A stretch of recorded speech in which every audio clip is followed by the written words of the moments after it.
Good morning, everybody. Welcome to the OK Grognard Show. It is Thursday, December 17th, 10 a.m. Central, in beautiful Lake Geneva, Wisconsin. What's Thursday? It's a GMing Tips Day. We're going to take a page out of next year, perhaps appropriate considering the subject matter. In that, today, possibly tomorrow, probably Sunday, we'll all deal with the first edition Advanced Dungeons and Dragons Dungeon Master's Guide section on time. It'll be a timey-wimey extravaganza. Wonder if they have that trademarked. Maybe I shouldn't say that. Nod to the good doctor and all his forms and iterations. Although, in fairness, that's a modern whoism, so to speak. Anyway, thanks everybody who's popping in to check this out today. We'll get right to it. Looking at the old time. Starting with time in a campaign. Game time is of utmost importance. Failure to keep careful track of time expenditure. Failure to keep track of wow. It's a morning. Failure to keep careful track of time expenditure by player characters will result in many anomalies in the game.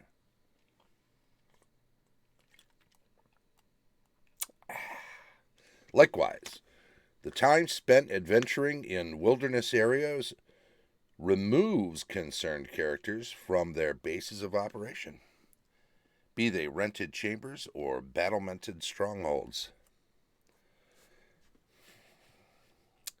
Boy, it sure feels like I've done this section already. Maybe I have. Certainly the most important time structure pertains to the manufacture of magic items, for during the period of such activity no adventuring can be done. Time is also considered in gaining levels and learning the languages and more. All of these demands upon game time force choices upon player characters and likewise number their days of game life. One of the things stressed in the original game of D&D was the importance of recording game time with respect to each and every player character in a campaign. In AD&D, it is emphasized even more. You, capitalized. All of this is in caps now. I'm not yelling it. You cannot have a meaningful campaign if strict time records are not kept. Yeah, we have gone over this. I feel like we've just gone over part of it, though. Yup, we did this big old example. Player A's and player B's and player C's and which groups are doing this and that and how you have to keep track of one and not keep track of another. You know, we're going to just look at this today, and this is going to be a day when I give my take on this stuff, since it is a GMing Tips Day. I'm not going to read this full example again. I know I read it for a previous video. Characters, see, it goes on and on and on about how you've got all these bunches of different characters. And you know, fair enough, if you're running this multi-tiered game and you've got all of these players playing on different days because they can't all come to the same day, and then some of them switch over from one to another in the campaign, and you're trying to give some sort of realism to your campaign by saying that all of them are in the campaign, in the same timeline, in the same reality, then yeah, you've got to do all this, I guess. even then, I would short form it. Because I'm telling you,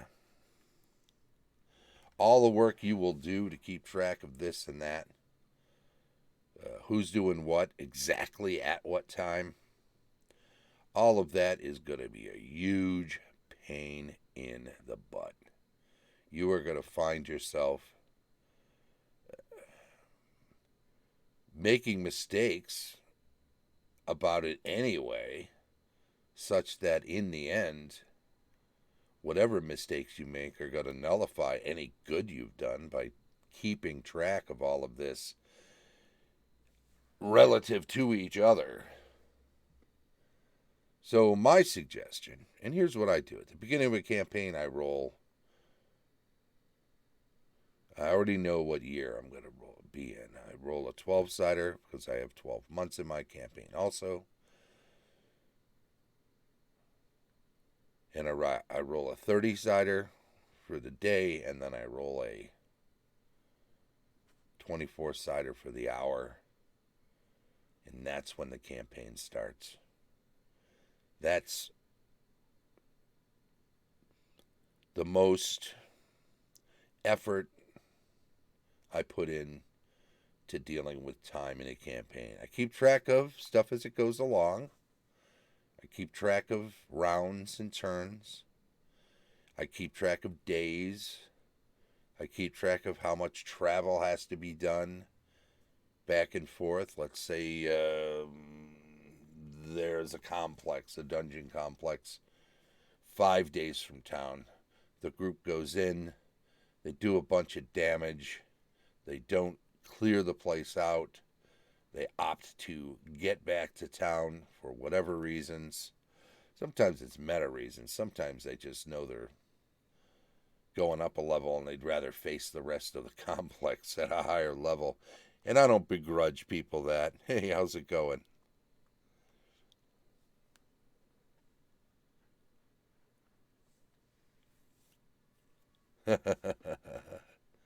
Well, I don't know if it was the first half. It's only been 7 minutes, and the first minute's all about the jibber jabber. Oops, I accidentally clicked on your name. They didn't have you in here this week yet. What's going on with that? Well, Mark, you're in now.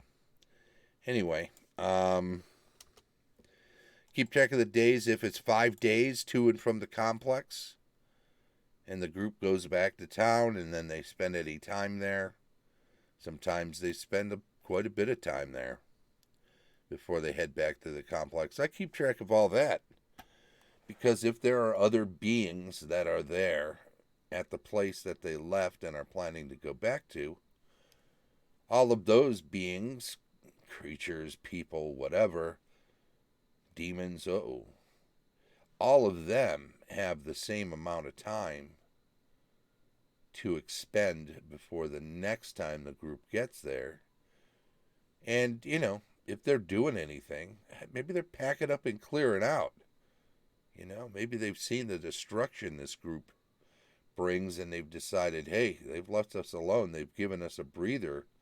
Let's take advantage of that respite to get the heck out of Dodge here because that gets nasty what they keep doing. So, a lot of this advice in the DMG in regard to time is it's tight. I mean, you have to if there are simple ways of doing the same thing and there are slightly involved ways of doing the same thing, and then if there are these extreme ways of keeping track of time, then by all means, pick your poison. Spend as much time on it as you want. In my experience, overly investing in this takes time away from you doing other things to make your campaign better, make your game better, make your setting better. It's important to kind of have a internal clock about these things, perhaps. Maybe just keep track of how it goes. So, I mean, my campaign started like they all do, or like many of them do, with a little town, a little dungeon nearby, and let's play. And then it grew into a larger setting over time. But it's been 46, almost 47 years, right? Since 1974, and it all started. And I can only remember a few times where I've gotten, and still not even close to this, but more involved in keeping track of time than what I've just previously described. And it's never for me been a meaningful part of campaigns that I've run. I've run a lot of different campaigns, and every time I run a campaign, it is something I consider because I want my setting to have a sort of history. So every time I run a campaign, I advance the timeline from 50 to 500 years. And then anything that's come before is now a part of the history. Any other previous campaign I've run is part of the history of the world. I think one time I advanced it like 1,000 years, but that was a lot more than I probably should have at the time because I had written a sort of backstory, and I always write more backstory to various areas of the campaign setting, so that there's some depth to it before anybody gets there. And it's nice to have some depth that is created by previous campaigns. And sometimes when you have players in a new campaign that have played in a previous campaign, they kind of appreciate being part of that history. Some of the events that they were involved in or were going on around them, even if they stayed out of them, are now familiar as history to them as players and therefore as characters as well, even if they don't have a direct connection, like they're not a descendant of their previous character, or they're not a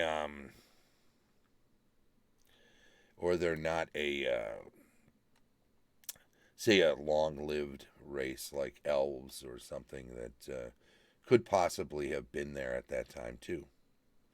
So it's fun doing that. So they also talk in here at some point, even the stay-at-homes will be forced to venture forth into the wilderness due to need, Gaius quest, and possibly escape the wrath of something better avoided. And this is true too.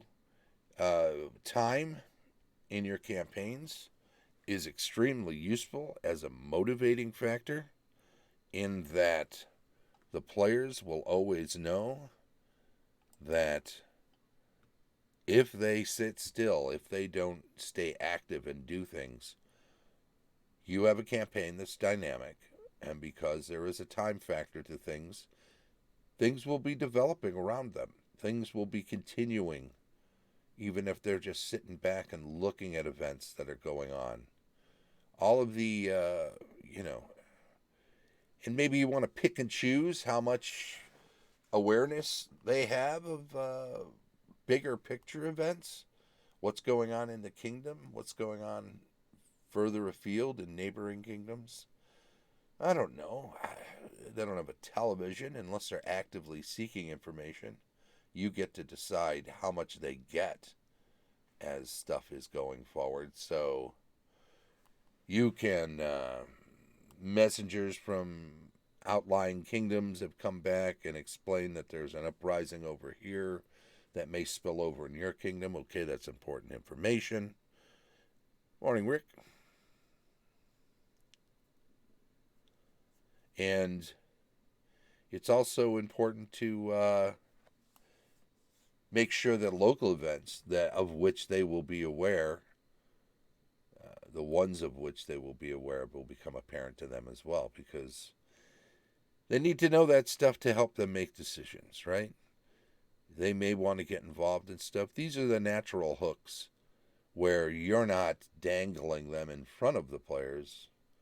They're just happening. This is stuff that's just happening around in the area in which they've got their eyes open and their ears, and they hear things and they see things. Can't be helped.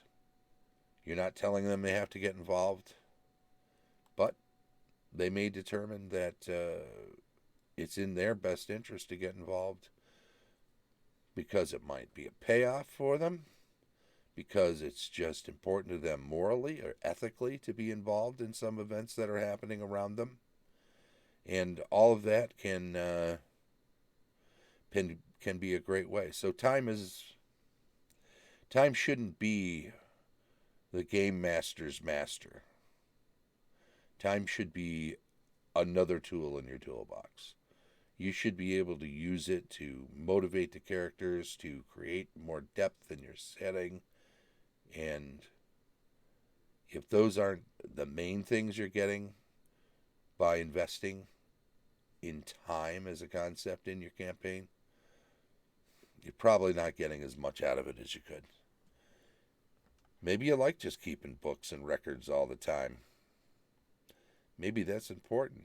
You may ask yourself, why time is so important? Well, let's read this closing section on time in the campaign.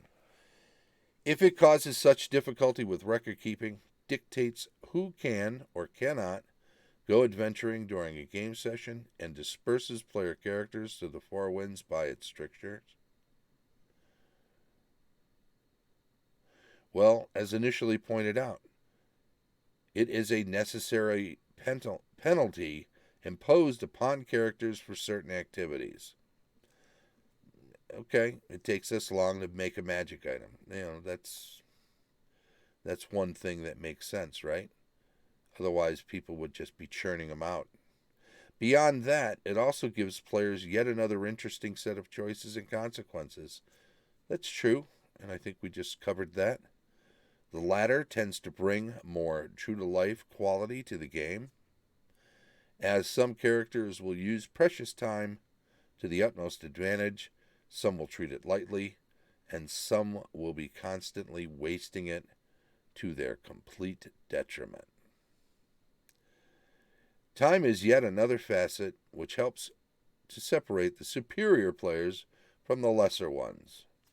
I don't think we need to do that. If timekeeping is a must from a penalty standpoint, it is also an interesting addition from the standpoint of running a campaign. Yeah, I don't know. You're going to have a slew of players over the course of being a DM. And at the same table, at any given time you're running a particular campaign or running even a one-shot, you're going to have varying degrees of players who are invested and those who are less invested in your campaign. Some are just there to roll some dice and shoot the shit with their friends. Others are there to delve into every aspect of your campaign and uncover it all, and like it's a great vast puzzle that they want to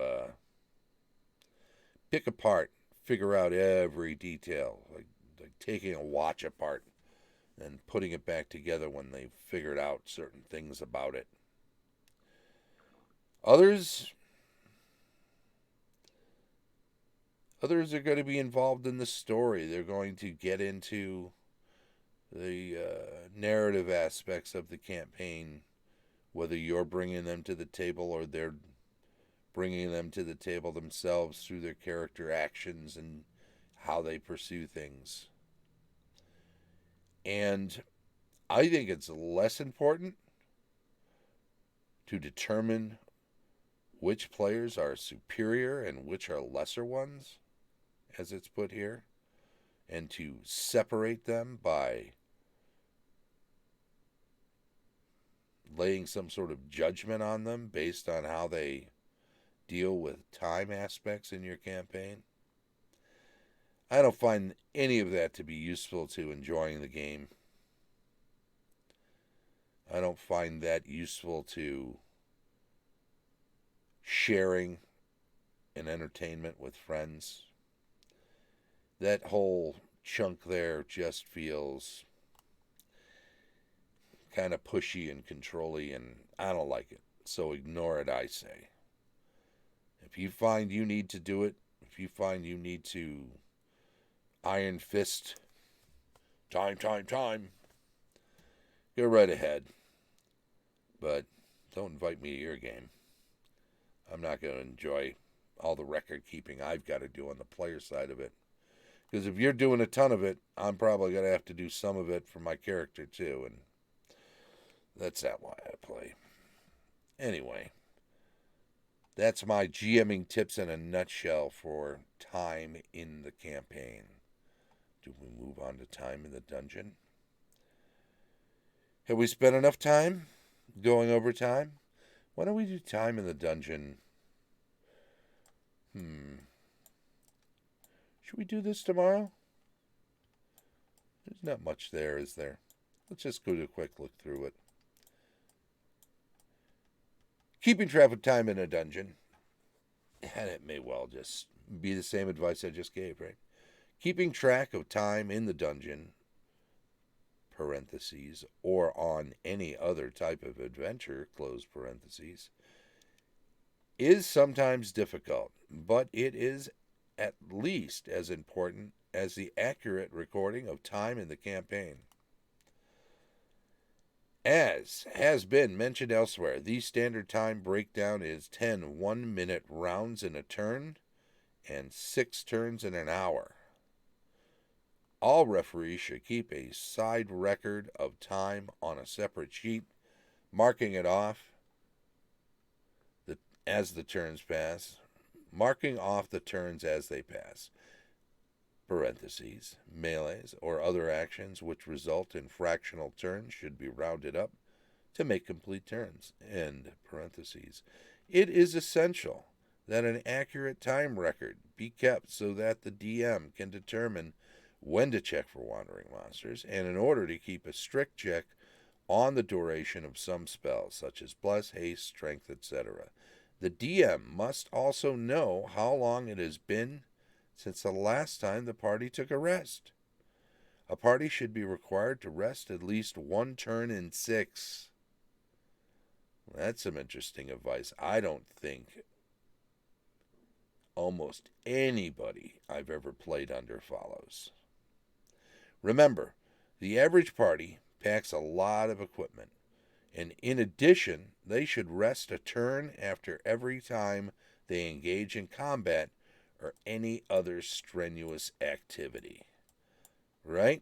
We don't just spring off into a run right after we finish having a long, strenuous fight. We gotta catch our breath. On occasion, a party may wish to cease movement and hole up for a long period, perhaps overnight, resting and recuperating or recovering spells. This does not exempt them from occasional checks for wandering monsters, though the frequency may be moderated somewhat depending on conditions. Too frequent interruptions may make spell recovery impossible. Keeping correct records of the duration of these periods is absolutely essential. Yeah, it's true. Most of it within there is true. You definitely want to keep good track of time spent in a dungeon for multiple reasons, including the fact that you've got to, somewhere in the back of your head, determine what's going on around them, separate from them, during the amount of time that is expended. So if there's a ritual, a cult ritual going to happen at midnight, and they are there to thwart it, and if they're just kicking the tires all the way along, and not making haste toward stopping this ritual, which is, let's say, their adventure goal, because they've heard of it and it's bad and got to stop it. If they're not moving along to get this done, then by all means, when midnight happens, when midnight comes, that ritual's got to happen, even if they're still several miles away. They're not putting a hold on it. They're not all sitting around waiting for the adventurers to get there. They have some sort of scout. Oh, here they come. All right, everybody in your places. Let's start the ritual. Now, that ritual needs to happen when it needs to happen, regardless of the player characters. If for no other reason, that's a good reason to keep track of time in the dungeon, time in adventures, and so forth. But the rest of my previous caveats still apply. If it is more work, then ballpark it.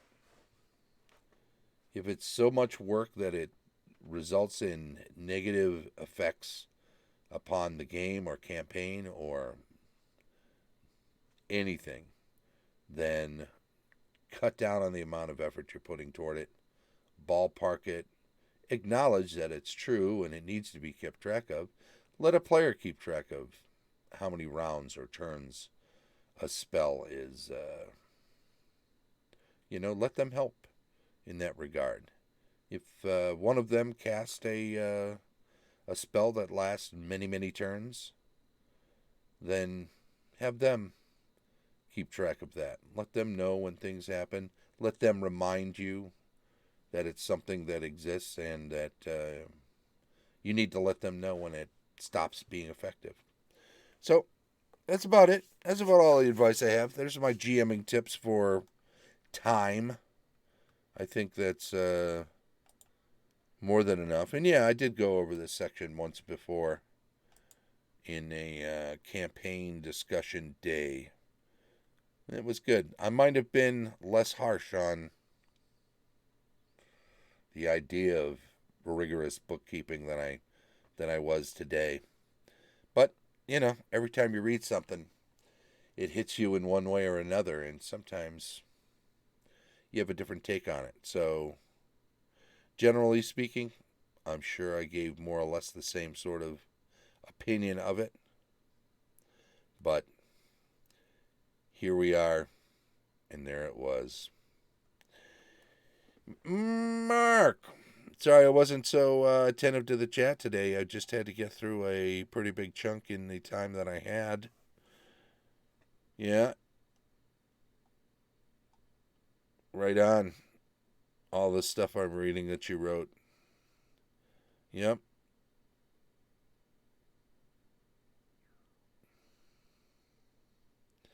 Yeah. Right? I'm not all that picky, I guess. I find it onerous to get too bookkeepy when it comes to running games. And I don't know. It's different for different people. Different people have different aspects of DMing that float their boat. And for me, getting overly bookkeepy probably would have turned me sour on gaming years ago. But I've enjoyed it a long time, and I'll keep enjoying it, provided I do it in the way I enjoy it, right? Anyway, thank you very much. Thanks for following the show, everybody who does, and thank you for chiming in on the stream chat while you're here. Thanks for joining us. We're almost done for the year. Thursday was that. We've got 4 more shows. Friday, Building Adventures. GMing reviews on Saturday. Rules retrospective on Sunday. And then the final weekly news and announcements for the year will come on the 21st. We'll take 2 weeks off. We'll be back January 4th. In the new year, we'll be doing 2 scheduled shows, regularly scheduled shows on Monday and Thursday. And then we'll do some unscheduled things that we'll announce before they happen, but won't be part of the regular schedule. So we'll be enjoying that. Hey, if you're catching up with us on YouTube, thank you very much. Please do subscribe to the channel and give us a thumbs up for any videos you watch and enjoy. Feel free to make any comments if you are interested in giving us some constructive criticism or an attaboy, or you just want to chime in on the theme. This has been the OK Grognard Show from beautiful Lake Geneva, Wisconsin. Bye-bye.